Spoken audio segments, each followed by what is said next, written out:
Esta es una producción de Grupo Fórmula. Ahora de viva voz, Luis Miguel González, director general editorial del periódico El Economista.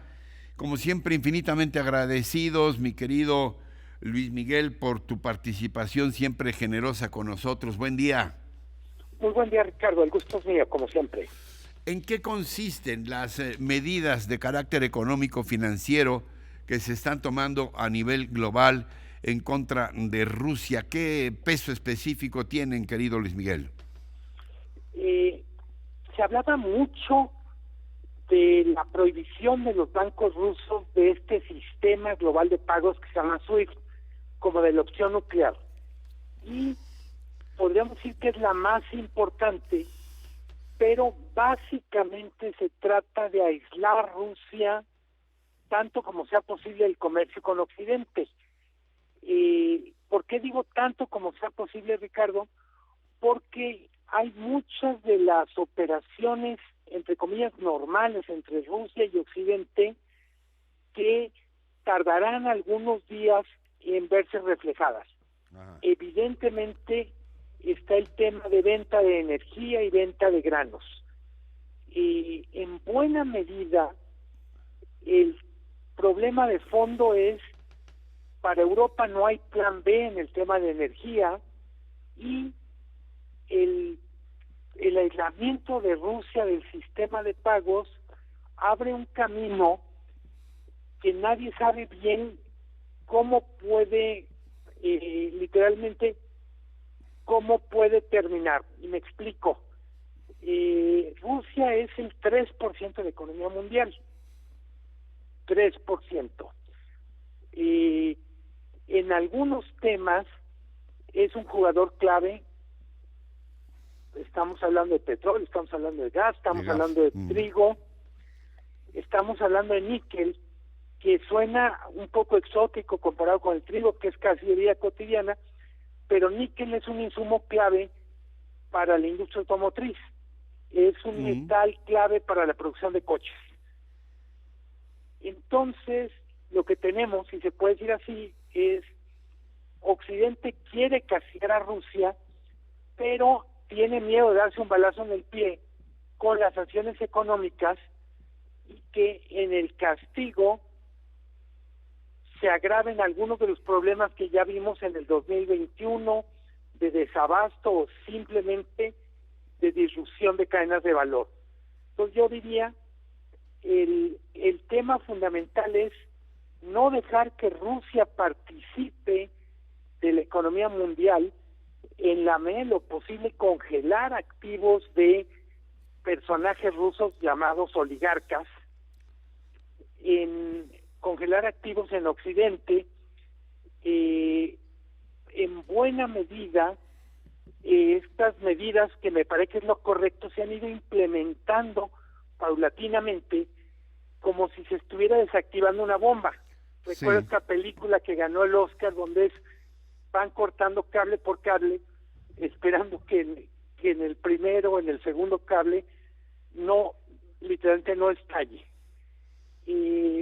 Creo que en un primer momento muchos dijimos, bueno, esto es muy tibio, no son ni cosquillas, pero conforme pasa el tiempo, es la única forma, dada la importancia de Rusia en la economía mundial, en particular en la economía europea. Sí, desde luego no tienes una bola de cristal, pero hoy está convocando Biden a sus aliados de la OTAN para que desde Washington, supongo que van a hacer una comunicación virtual, tomen nuevas determinaciones de acuerdo a cómo ha evolucionado la situación allá en Ucrania. ¿Se pueden esperar medidas todavía más severas? ¿O ya estaríamos hablando necesariamente de acciones militares? Tengo la impresión que en lo militar es donde la cautela es máxima, porque se trata de una de las 3 mayores potencias del mundo en lo militar.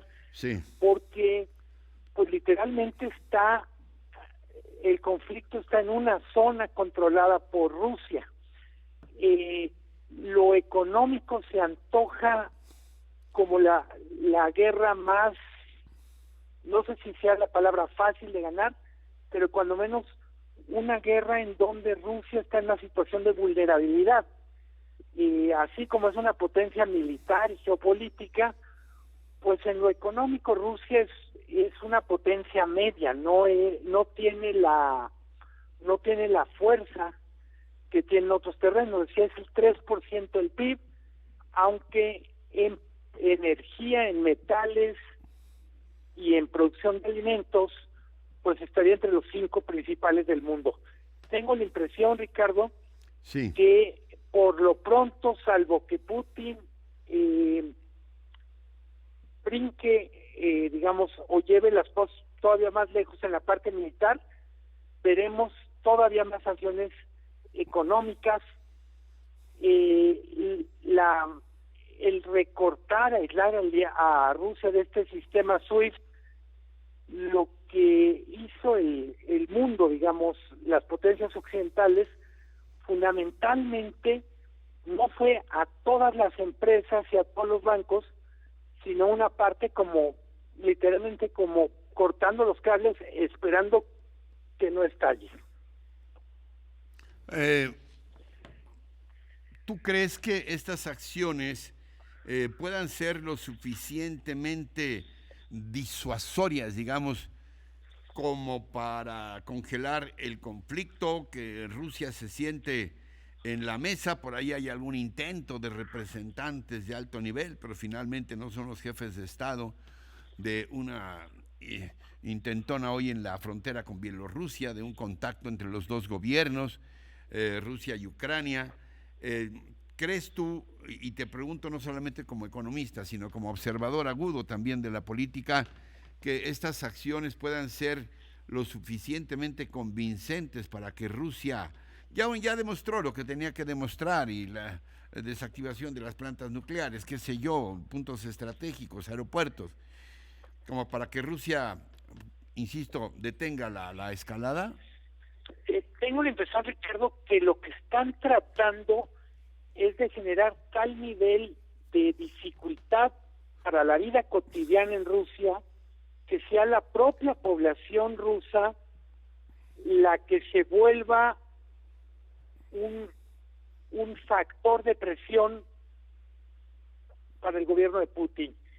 Y la experiencia en otros temas, pienso, la última vez que hubo sanciones económicas de este tamaño fue 2012 con Irán.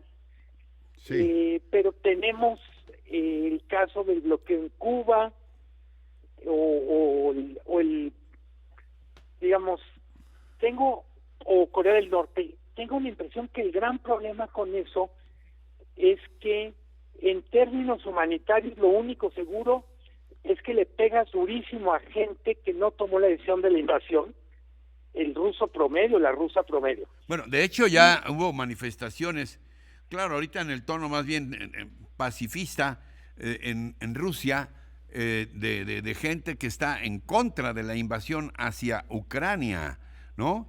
Son imágenes en vivo de dónde, me dicen, perdón, la frontera Ucrania-Polonia. Bueno, estábamos viendo la salida, el intento de salida de la gente del territorio ucraniano pasándose al polaco, pero te decía a propósito de lo que tú mencionabas, de que el factor de una presión interna puede ser importante. Ya hubo manifestaciones ayer en la propia Rusia. En Moscú fueron detenidas 5,000 personas que estaban protestando contra la invasión a Ucrania. Sí, te digo, la experiencia, insisto, son países con diferentes culturas, Corea del Norte, Irán, mismo Cuba, es que al infligir castigo en la población, efectivamente se desmoraliza la población, pero también el régimen de alguna manera se endurece frente al exterior. Es una especie de riesgo que toman, pero siempre es a costa de la población civil del país agresor. Seguramente en el caso de que haya sanciones, pues el ejército ruso, las familias de los militares la pasan menos peor que las familias de los civiles. Estamos en un territorio que no conocemos en todos los sentidos. Sí. Es cierto que ha habido otras guerras, pero no habíamos tenido un país tan poderoso, tan relevante en el centro del conflicto, cuando menos no así. Creo que lo que veremos, me decías tú, de lo que anuncia Biden, es también, hay que recordar que Biden en Estados Unidos está bajo presión, yo diría simbólicamente de Trump, pero de la población, de no mostrarse débil. Entonces lo que veremos es también de parte de Estados Unidos un endurecimiento que probablemente sea un intento de Biden de decir, si creen que yo soy débil, si creen que yo voy a dejarla pasar, vean lo que sigue. Me preocupa también en ese escenario la cantidad de líderes de Occidente que están en situación de debilidad o en contexto preelectoral, quién sabe qué tanto tengan que hacer para satisfacer al público. Pienso en Boris Johnson, pienso en Emmanuel Macron, que también van a tomar decisiones no solo tomando en cuenta el cálculo geopolítico, sino la política o la grilla seca. Sus presiones internas también cada uno de ellos, claro, por supuesto. Mi querido Luis Miguel, ¿algo más que quieras puntualizar que no te haya preguntado? Que por lo pronto una variable en la que estamos poniendo mucha atención es en México el tipo de cambio está sobre 20.50, arrancó la semana, lo que quiere decir que cuando menos en un primer momento, estamos hablando de los primeros 4 días del conflicto, Sí. El peso mexicano está tranquilo. Sí. Tiene mucho que ver con que México no tiene un gran comercio con Rusia, no está tan en riesgo. El contagio o el daño para México, el riesgo, decía, los primeros 4 días no ha habido gran movimiento del tipo de cambio, es una buena noticia, pero solo recordar, en la medida en que el conflicto se prolongue, inevitablemente vamos a notar mucho más efectos. Yo diría, si hacemos una lista muy rápida, 4 cosas: es tipo de cambio, precio de los granos y por tanto precio de los alimentos. El primero que vamos a notar es el trigo, el pan, las pizzas, precios de los combustibles, gasolina, gas. También vamos a tener que, por ahí vamos a vivir algo de turbulencia. Sí. Y finalmente el riesgo de disrupciones en la industria automotriz por desabasto de algunos metales clave, en este caso níquel. Esas serían, si tuviéramos que tener una especie de ventana solo para ver México, esas son las 4 cosas en las que hay que observar. Como siempre, mil gracias, mi querido Luis Miguel. Estamos al habla. Gracias. Un abrazo, Ricardo. Buen día. Encuentra más contenido como este en radioformula.mx.